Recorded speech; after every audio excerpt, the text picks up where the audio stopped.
जब पवित्र रिश्ता लालच में बदल जाए तो शुरू होता है कानून का सबसे खतरनाक वार। So are you ready? So, are you ready? आज का हमारा टॉपिक है दहेज प्रतिषेध अधिनियम 1961 या जिसे हम डाउरी प्रोहिबिशन एक्ट भी कहते हैं।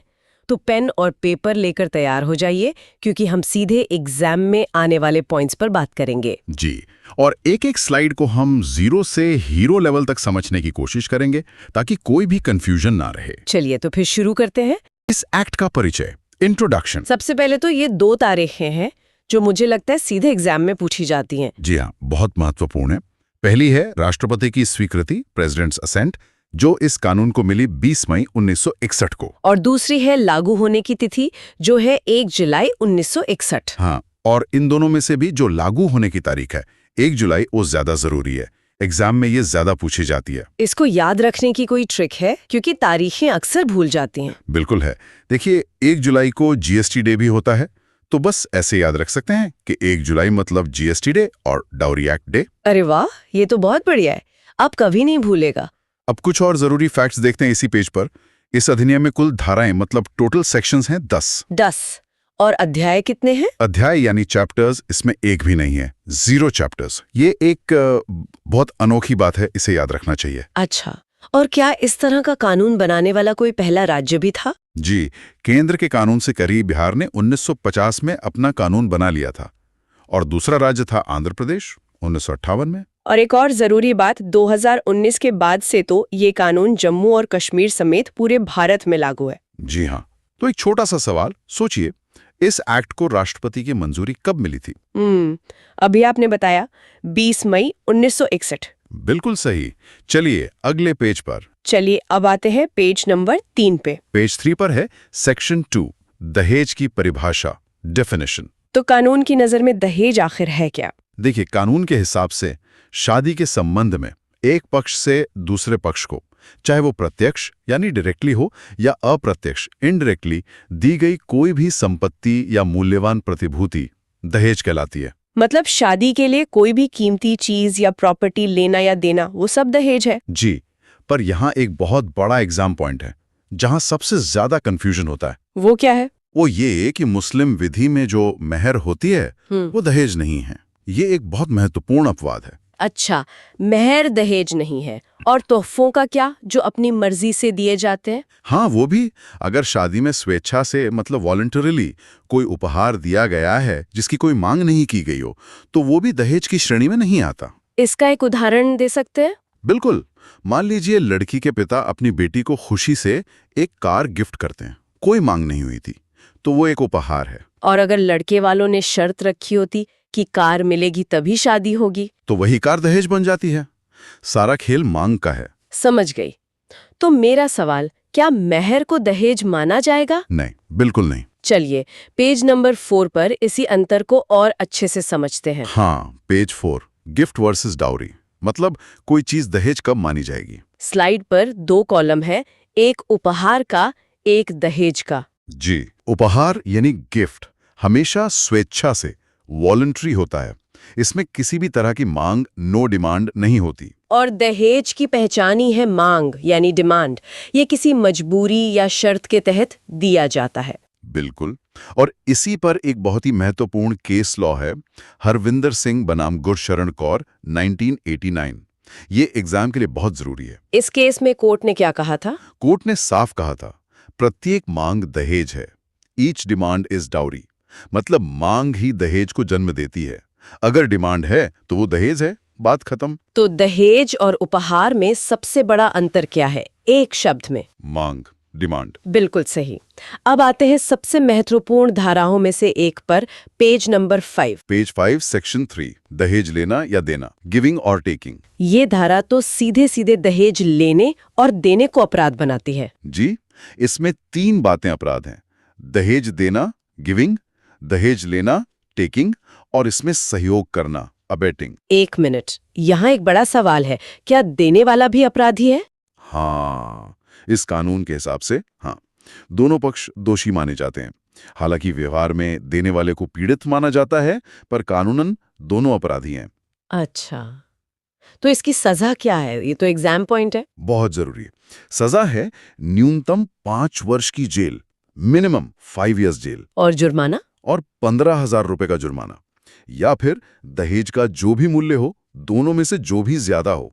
मतलब अगर 1 लाख का दहेज दिया हाँ, तो जुर्माना 15,000 नहीं 1 लाख होगा। एग्जैक्टली, जो भी ज्यादा हो। तो अगर कोई दहेज लेने देने में बिचौलिए का काम करे हाँ तो क्या वो भी अपराधी होगा? हाँ बिल्कुल, क्योंकि वो सहयोग कर रहा है, अबिटमेंट कर रहा है। ठीक है, चलिए आप देखते हैं पेज नंबर 6। पेज 6, सेक्शन 4, दहेज की मांग। पेनल्टी फॉर डिमांडिंग ये धारा तो और भी सख्त लगती है। है ही। ये कहती है कि सिर्फ दहेज की मांग करना भी एक अपराध है।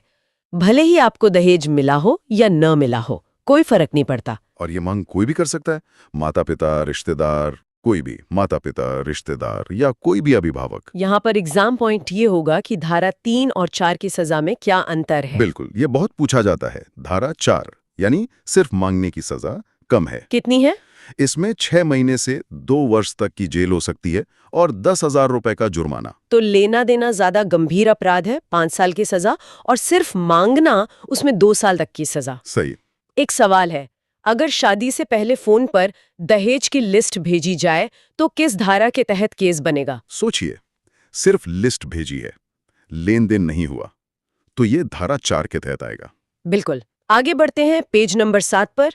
ये एक बहुत ही रोचक सेक्शन है। हाँ, पेज 7, सेक्शन 4A, विज्ञापन पर रोक, बैन ऑन एड्स। ये क्या है? मतलब शादी के विज्ञापनों पर भी रोक है। हाँ, अगर उन विज्ञापनों में किसी तरह का लालच दिया गया हो। नियम साफ है, आप शादी के बदले अपनी संपत्ति या पैसे का कोई भी हिस्सा ऑफर नहीं कर सकते। जैसे अखबार में विज्ञापन देना कि मेरी अंधी देती से जो शादी करेगा उसे मैं अपनी प्रॉपर्टी का हिस्सा दूंगा। ये एक अपराध है। अच्छा, इसकी भी सजा है? जी हाँ, और इसकी सजा है 6 महीने से 5 वर्ष तक की जेल और 15,000 रुपए का जुर्माना। तो अगर कोई अपनी बेटी की शादी के लिए विज्ञापन में लिखे कि लड़के को बिजनेस सेट करने में आर्थिक मदद की जाएगी? नहीं, ये भी धारा 4A का उल्लंघन होगा। ये अप्रत्यक्ष रूप से एक लालच है। समझ गई। अब देखते हैं पेज नंबर 8। पेज 8, सेक्शन 5 और 6, करार और संपत्ति के बारे में। सेक्शन 5 क्या कहता है? सेक्शन 5 कहता है कि दहेज लेने देने का कोई भी समझौता या एग्रीमेंट शून्य है, वॉइड है। मतलब कानून की नजर में उसकी कोई वैल्यू नहीं है, आप उसे कोर्ट में लागू नहीं करवा सकते। और सेक्शन 6? ये तो बहुत महत्वपूर्ण लग रहा है। बहुत ज्यादा।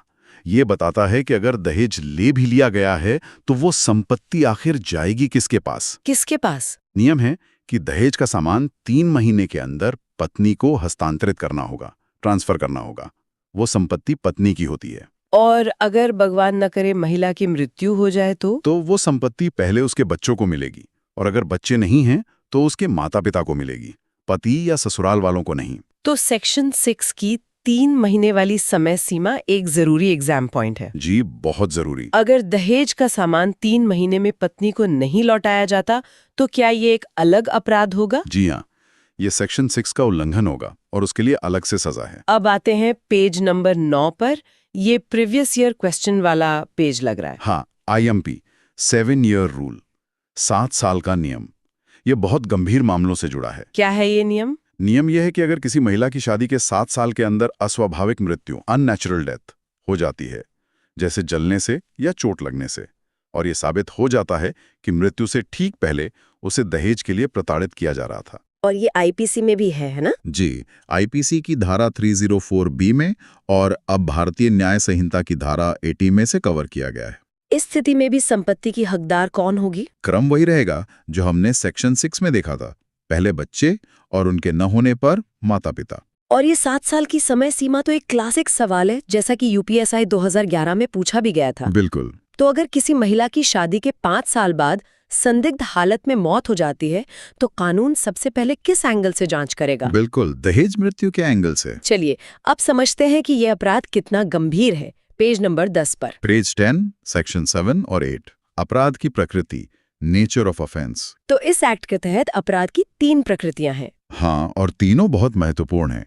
पहला है संज्ञेय, कॉग्निजिबल। इसका क्या मतलब है? इसका मतलब है कि पुलिस बिना वारंट के आरोपी को गिरफ्तार कर सकती है। दूसरा? दूसरा है गैर जमानती, यानी जमानत मिलना आरोपी का अधिकार नहीं है। ये मजिस्ट्रेट के विवेक पर निर्भर करता है। और तीसरा है अशमनीय। जी, इसका मतलब है कि दोनों पक्ष आपस में समझौता करके केस वापस नहीं ले सकते। एक बार केस हो गया तो हो गया। बिल्कुल। इस मामले का संज्ञान मेट्रोपॉलिटन मजिस्ट्रेट या प्रथम श्रेणी न्यायिक मजिस्ट्रेट लेते हैं। एग्जाम के लिए ये तीनों शब्द संघीय, गैर जमानती, अशमनीय सीधे पूछे जा सकते हैं। हाँ बिल्कुल। अशमनीय का क्या मतलब होता है, एक बार फिर से बताइए। इसका मतलब है कि केस में समझौता नहीं हो सकता। ठीक है, अब पेज नंबर 11 पर दो और महत्वपूर्ण सेक्शन देखते हैं। पेज 11, सेक्शन 8A और 8B, सबूत और अधिकारी। सेक्शन 8A में है सबूत का भार, बर्डन ऑफ प्रूफ। ये क्या है? देखिए, सामान्य तौर पर जो केस करता है उसे साबित करना होता है कि सामने वाला दोषी है, लेकिन दहेज के मामलों में ये उल्टा है। उल्टा है मतलब यहाँ सबूत का भार आरोपी पर होता है, अक्यूज्ड पर। अक्यूज्ड को खुद को निर्दोष साबित करना होता है। अरे, ये तो बहुत बड़ा प्रावधान है। जी, ये इस कानून का सबसे सख्त प्रावधानों में से एक है। और सेक्शन 8B? ये दहेज प्रतिषेध अधिकारी के बारे में। हाँ, डाउरी प्रोहिबिशन ऑफिसर, DPO। इनकी नियुक्ति राज्य सरकार, स्टेट गवर्नमेंट करती है। और इनका काम क्या होता है? इनका काम है दहेज को रोकना, सबूत इकट्ठा करने में मदद करना और एक्ट को लागू करवाना। तो एग्जाम पॉइंट ये है कि DPO की नियुक्ति राज्य सरकार करती है। जी, ये याद रखना है। तो दहेज के केस में किसे साबित करना होगा कि दहेज नहीं लिया गया, पुलिस को या आरोपी को? सही जवाब है आरोपी को। अब हम अंतिम सेक्शंस की ओर हैं, पेज नंबर 12 पर। पेज 12, सेक्शन 9 और 10। नियम कौन बनाएगा? Rule making. ये तो काफी सीधा और सरल लग रहा है। हाँ, बहुत सरल है। सेक्शन 9 के तहत इस अधिनियम से जुड़े नियम बनाने की शक्ति केंद्र सरकार, सेंट्रल गवर्नमेंट के पास है। और इन नियमों को संसद में रखना जरूरी है। जी हाँ, संसद में प्रस्तुत करना अनिवार्य है। और सेक्शन 10? सेक्शन 10 के तहत राज्यों के स्तर पर नियम बनाने की शक्ति राज्य सरकार, स्टेट गवर्नमेंट के पास है, और उन्हें ये नियम विधानमंडल में प्रस्तुत करने होते हैं। तो एग्जाम के लिए बस इतना याद रखें, सेक्शन 9 केंद्र सरकार और सेक्शन 10 राज्य सरकार। बिल्कुल। एक सवाल है, अगर उत्तर प्रदेश सरकार को दहेज एक्ट में कोई नियम जोड़ना है तो वो किस धारा का प्रयोग करेगी? वो धारा 10 का प्रयोग करेगी। चलिए, अब फटाफट एक क्विक रिवीजन करते हैं पेज नंबर 13 से। हाँ, exam revision blast, one liners. मैं बोलती हूँ, आप मन में दोहराइए। राष्ट्रपति की स्वीकृति 20 मई 1961। लागू होने की तिथि 1 जुलाई 1961। कुल धाराएं 10। पहला राज्य बिहार 1950। सजा लेने या देने पर सेक्शन 3 में न्यूनतम 5 वर्ष और 15,000 रुपए जुर्माना। और सिर्फ मांगने पर सेक्शन 4 में 6 महीने से 2 वर्ष और 10,000 रुपए जुर्माना। सबूत का भार किस पर है? आरोपी पर, सेक्शन 8A। और अपराध की प्रकृति संज्ञेय, गैर जमानती और अशम्भनीय। अभी इसी वक्त चैनल को सब्सक्राइब कर लो, तभी मिलेगा पूरा BNS सीरीज।